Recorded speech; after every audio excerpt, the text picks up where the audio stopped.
হায় হায়, ওই প্রেম, ওই মোহাব্বত এখন আর আমাদের কাছে নাই। জুন্নুন মিসরি আলাইহির রাহমা বলতে লাগলেন ওই আশিককে, বান্দা তুমি কিভাবে বুঝেছো যে আল্লাহ তোমাকে মাফ করে দিয়েছে?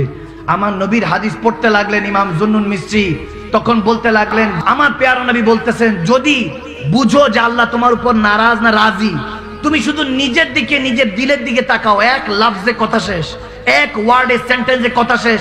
আমার নবী বলতেছেন যদি অন্তরের দিকে খেয়াল করো এবং খেয়াল করে দেখো যে তুমি আল্লাহর উপর রাজি, যেমন ভালো রাখুক কিংবা খারাপ রাখুক, जो तेरी खुशी वो मेरी खुशी, যখন তুমি বুঝে যাবা যে আল্লাহ তুমি যেমন রেখে খুশি, আলহামদুলিল্লাহ আমি তেমন থেকে খুশি, যখন তুমি দেখবা তুমি রাজি, বুঝে যাবা এক লফজ আমার নবী বলতেছে আল্লাহ তোমার উপর রাজি।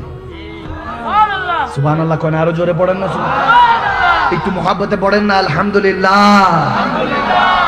কি ওয়াজ শুনবেন বললাম না, শুরুতেই তো বলেছি আমি তো গুনাহগার। একটা হাদিস মনে পড়লো, আমার নবী বনি ইসরাইলের এক এরকম বৃদ্ধ বাবার কথা বলছে, 60 থেকে 70 বছর। হঠাৎ করে আখিরাতের খেয়াল হলো যে অট্টালিকা তো অনেক বানালাম, জানি না মালিক কি আমাকে ক্ষমা করে দিয়েছে কিনা। তখন তেনার সন্তানদেরকে ডাক দিল, বলতেছে যে আখিরাতের খেয়াল হয়েছে, জানি না মালিক আমাকে ক্ষমা করেছে কিনা, অনেক ভয় হচ্ছে, কি জানি হিসাব করে জাহান্নামের আগুন থেকে তো কেউ বাঁচতে পারবে না, দুনিয়াতে বান্দা চিন্তাও করতে পারবে না, এরকম আযাব অপেক্ষা করছে। সন্তানদেরকে ডাক দিয়ে শেষ নসিহত করছেন, শুনো আমি ইন্তেকাল করলে আমাকে দাফন কাফন করার দরকার নাই, সরাসরি জ্বালিয়ে দিও। বলতেছি কি বলেন আব্বা, আপনাকে জ্বালিয়ে দিব, এটা কেমনে হবে? বলে আমি ওই আগুন, ওই জাহান্নামের আগুন আমি সহ্য করতে পারবো না, এর আগে আমাকে জ্বালিয়ে দিও, জ্বালানোর পর ছাই থাকলে ওই ছাইটা উড়িয়ে দিও, যাতে কেউ অস্তিত্ব খুঁজে না পায়। দেখা গেল যেই হুকুম সেই কাজ। তিনি যখন ইন্তেকাল করলো, বনি ইসরাইলের বুখারী শরীফ, মুসলিম শরীফে মুত্তাফাক আলাইহি হাদিস বলতেছে, আমার নবী শিখাচ্ছেন সাহাবাদেরকে, আল্লাহু আকবার, সেই ব্যক্তি, সে বান্দা যখন ইন্তেকাল করলো, দেখা গেল তার সন্তানরা তাকে আগুন দিয়ে জ্বালিয়ে দিল, এরপর ছাইগুলি নিয়ে উড়িয়ে দিলেন। আল্লাহ ফেরেশতা তাদেরকে হুকুম দিল তার ছাইগুলিকে একত্রিত করো, করার পরে বলতেছে এবার তাকে আবার জিন্দা করো। জিন্দা করার পরে তাকে শুধু জিজ্ঞেস করলো, বান্দা এই আগুন, যে আগুন থেকে বান্দা পালাতে চায়, তুই ইন্তেকালের পরে এই নসিহত কেন করলি? কোন বিষয় তোকে ভিতরে নাড়া দিয়ে ফেলেছে, তোর দিলকে এরকম পরিবর্তন করে ফেলেছে, বল কোন বিষয়? তখন আমার পেয়ার নবী বলতেছেন, ওই একটা ব্যক্তি, ওই বুজুর্গ, ওই ব্যক্তি, ওই আল্লাহওয়ালা যিনি আল্লাহর প্রতি ভয়ে নেই, সে নিজের অন্তর থেকে বলতেছে, একটা শব্দ বলেছে, বলে শুধু আল্লাহর সম্মুখীন এসে সে কাঁপতে কাঁপতে বলতেছে, আল্লাহ আমি ভয় পেয়ে গিয়েছি, আমি ভয় পেয়ে গিয়েছি, আমি তোমার আযাবকে ভয় পেয়ে গিয়েছি।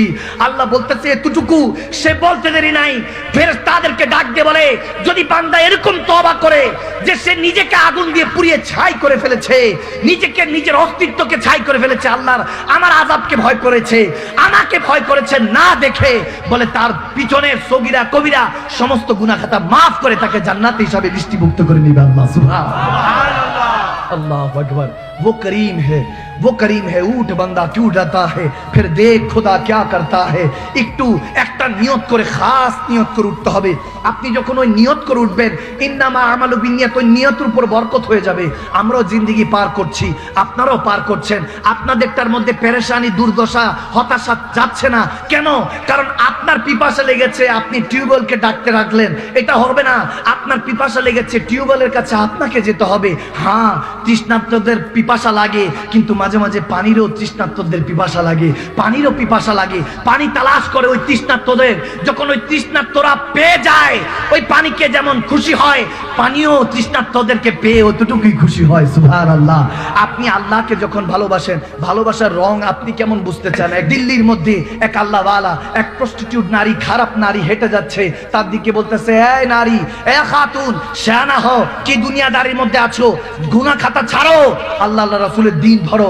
সে তখন খাতুন এমন একটা কথা বলল, ওই আল্লাহর বলি চিৎকার দিয়ে উঠলেন। খাতুন বলতেছে, আমি যে খারাপ, আমি পেটের দায়ে যে খারাপ কাজ করি, জেনা করি, ব্যভিচার করি, হ্যাঁ করি, যা আমি তা তো উপরে দেখা যাচ্ছে। বলেন মাওলানা সাহেব, আপনার যে উপরে দেখা যাচ্ছে, এটা কি আপনার ভিতরে আছে কিনা? তখন ওই আল্লাহর বলি চিৎকার দিয়ে উঠলেন, আল্লাহওয়ালা চিৎকার দিয়ে জমিনে পড়ে গেলেন।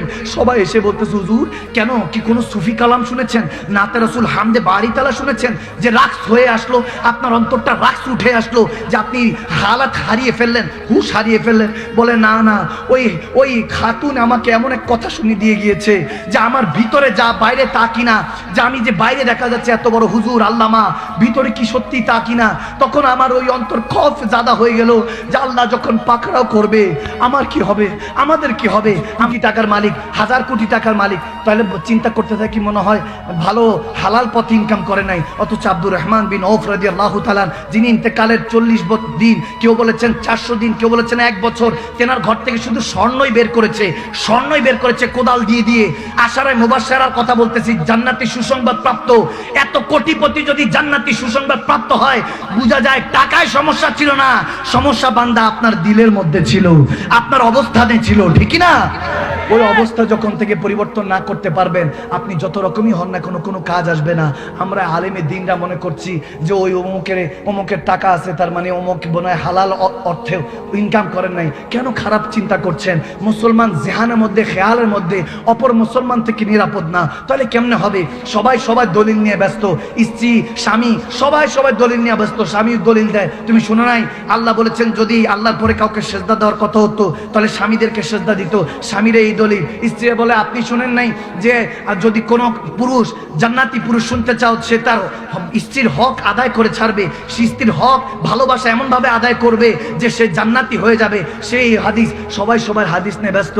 আমি গত কিছুদিন আগে চট্টগ্রামে মেহফিল করছি, ইল্লা মাশাআল্লাহ, আমি নিজের জন্য বলতেছি, একজন আলেমে দিন বলতে লাগলে সারা রাত একজন আবেদ ইবাদত করলে যে সোয়াব, একজন আলেম ঘুমিয়ে থাকলে ওই সোয়াব। হ্যাঁ, আলেমের দিনের শান অনেক বেশি। 70 জন আবেদ ইবাদত করা আর একজন আলেম ফজর পর্যন্ত ঘুমিয়ে থাকা, এশার নামাজ পড়ে, একই সোয়াব।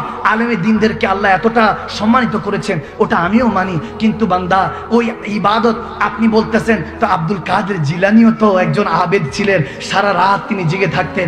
আরে খাজা মাইনুদ্দিন চিশতি সারা রাত 53 বছর তিনি কেঁদেছেন। কুতুবউদ্দিন বখতিয়ার কাকি আলাইহির রহমা বলতেছেন, আমার নবী দো জাহানের বাদশা নবী বলতেছেন, তুমি খুশি মনে যদি বলো আল্লাহ আমি তোমার উপর রাজি, আল্লাহ হাসতে হাসতে বলে বান্দা আমি তোর উপর রাজি। সুবহানাল্লাহ। ওয়া হুয়া মাআকুম আইনামা কুনতুম। আমি সবসময় বলি ফাইন্না মাআল উসরি ইউসরান, ইন্না মাআল উসরি ইউসরা। যদি ওই রবের উপর তাওয়াক্কুল রাখতে পারেন, কেন ভুলে যাচ্ছেন? এত দুঃখ পেরেশানি কিসের? আপনার সাথে সেই মহান রব আছে, রাহমাতুল লিল আলামিন, আন-নবী ওয়া আলাবিল মুমিনিনা মিন আনফুসিহিম। মুমিনের জানের চেয়ে নিকটে নবী থাকে, নবী যেখানে থাকে রব্বুল আলামিন সেখানে থাকে। যেখানে রাহমাতুল লিল আলামিন, রব্বুল আলামিন দুজন আপনার সাথে আছে, কুল কায়নাতের রহমত এবং মালিক ও খালিক আপনার সাথে আছে, তাহলে কিসের ভয়? উঠ বান্দা क्यों डरता है, फिर देख खुदा क्या करता है। उठ बुल्लिया यार दराजी कर ली थे, नहीं तो बाजी ले जागे सारे कुत्ते। আরে ওই কুকুরকে আপনি যদি কোনো কুকুরকে খাবার দেন, সারা রাত আপনার পাহারা দিবে। আপনি আরেকবার খাবার চাইলে লাথি মারবেন, যা তুই আমার কাছে আবার কেন খাবার চাচ্ছিস। ওই কুকুর আপনাকে তারপরে প্রোটেক্ট করবে, সারা রাত মালিক মনে করে পাহারা দিবে। বুল্লে শাহ রহমতুল্লাহ আলাইহি বলতে লাগলেন, আরে উঠ বুল্লে ইয়ার দারাজি কর লি থে। আরে মালিকে খালিকের 3 বেলা খাওয়ার পরও শুকরিয়া বের হয় না। এ বললে উঠ, মালিক ও খালিককে এখানে রাজি করে নে, নলে বাজি কুকুর নিয়ে যাচ্ছে, সমস্ত রেজা কুকুর নিয়ে যাচ্ছে। কুকুর আশরাফুল মাখলুকাত না, আশরাফুল মাখলুকাত আমরা। রাজি করতে হবে আমাদেরকে। আমরা যদি সেই রাহমাতুল লিল আলামিন নবীর উম্মত হয়ে মালিককে রাজি করি, কসম করে বলছি সেই মালিক সমস্ত খাজানা দরজা আমাদের জন্য উন্মুক্ত করে দিবে, ঠিক না?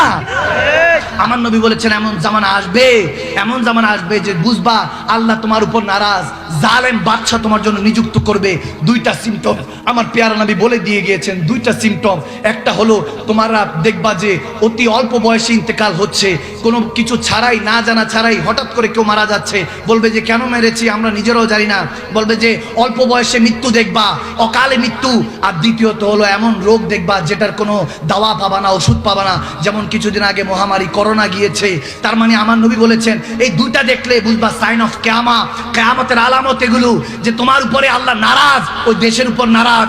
বুঝা গেল আল্লাহ রাসূল আমাদের উপর নারাজ হয়ে গিয়েছে, আর নারাজ রাখা যাবে না।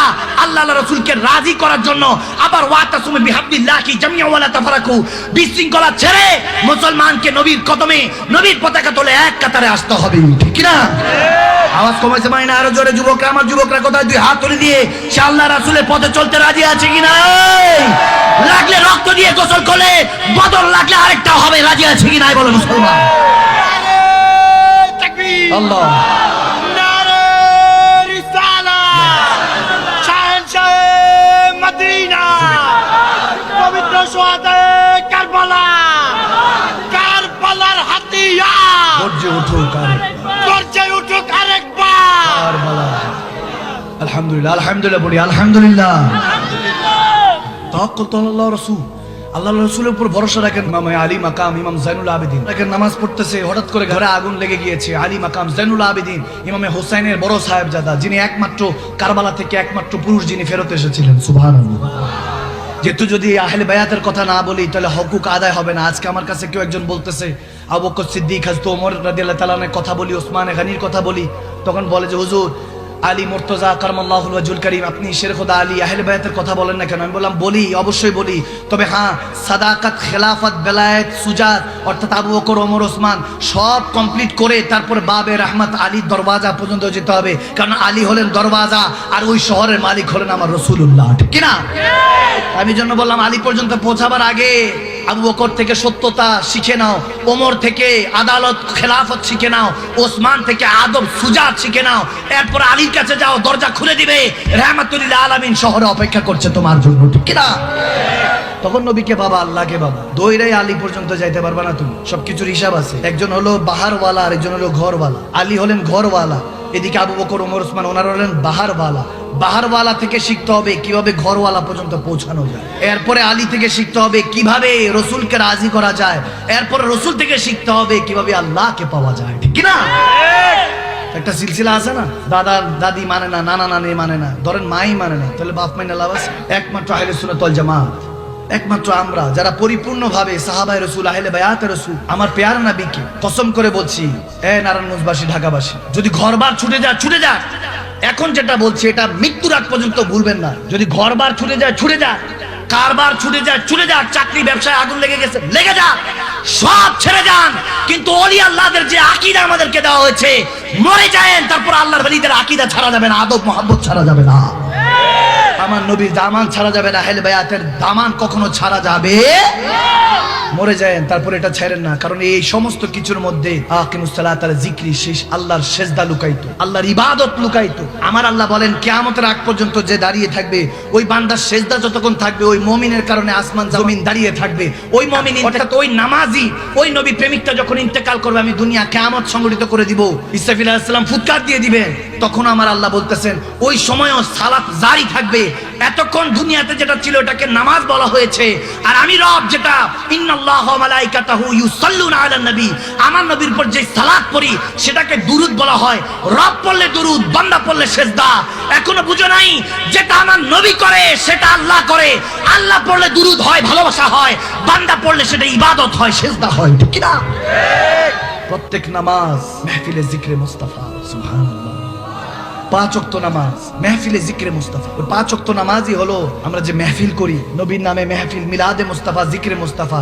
ওই 5 ওয়াক্ত, প্রত্যেক দিনের 5 ওয়াক্ত নামাজ হলো মাহফিলে জিকরে মুস্তাফা। আমরা 2 রাকাত 4 রাকাতে আসসালামু আলাইকা আইয়ুহান নবী, নবীজিকে সালাম দেই। সালাম দেওয়া সুন্নাত, উত্তর নেওয়া ওয়াজিব। কসম করে বলতেছি এখনো 2 রাকাত 4 রাকাতে বসে বসে মুমিন ওয়া আলাইকুম সালাম ইয়া উম্মতি, উম্মতের প্রতি যে সালামের উত্তর নিয়েছে আমার প্যারা নবী, ওটা 2 রাকাত 4 রাকাতে বসে বসে শুনতে পায়। সুবহানাল্লাহ। আল্লাহ তাবারক ওয়া তাআলা আমাদেরকে কথাগুলি বুঝার তৌফিক দান করুন। আমিন বলেন, আমিন বলেন।